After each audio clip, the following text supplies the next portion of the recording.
Wright brothers and the story of Aeroplane. Read and enjoy. Let's read a story of how the Wright brothers built the first aeroplane. Wilbur Wright and Orville Wright created history when they invented the first aeroplane. They designed their first aircraft, which was a small glider that flew as a kite. They slightly arched the tips of the glider wings to control its balance and movement. To get a better idea, the Wright brothers spent hours observing birds in the sky. They noticed that birds soared up in wind and the curved surface of their wings helped them move up. Birds changed the shape and flapped their wings to turn and control their speed. The Wright brothers thought that they could use this method and change the shape of the wings of the glider to fly it successfully. Over the next 3 years, the Wright brothers designed many gliders that were flown unmanned or without pilots.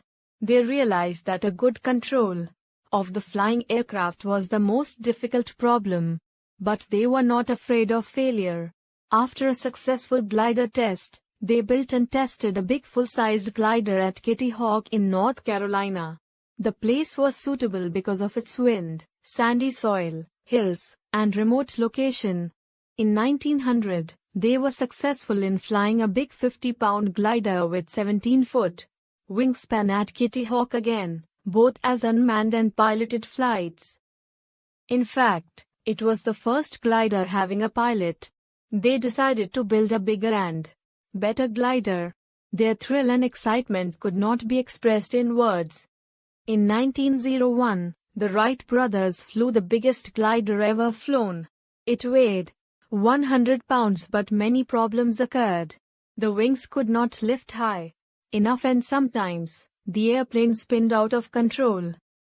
They were extremely disappointed, but soon they overcame it. The love for adventure helped them move on. Later, they decided to build a new and improved glider with a tail to make it stable and a wingspan of 32 feet. In 1902, the Wright brothers flew the glider many times. The movable tail of the glider helped to balance the craft. They were happy to be successful. Next, they decided to build a motor-powered aircraft. They designed a motor and a new aircraft. The aircraft weighed 700 pounds and was called the Flyer. The brothers built a downhill track to launch the Flyer. This helped the aircraft to gain a good airspeed to fly. After 2 attempts to fly the machine, one of which was almost in a small crash, Orville Wright took the Flyer for a 12-second flight on the 17th of December, 1903. It was the first successful powered flight in history. In 1904, the flight lasted more than 5 minutes. The Flyer was flown by Wilbur Wright.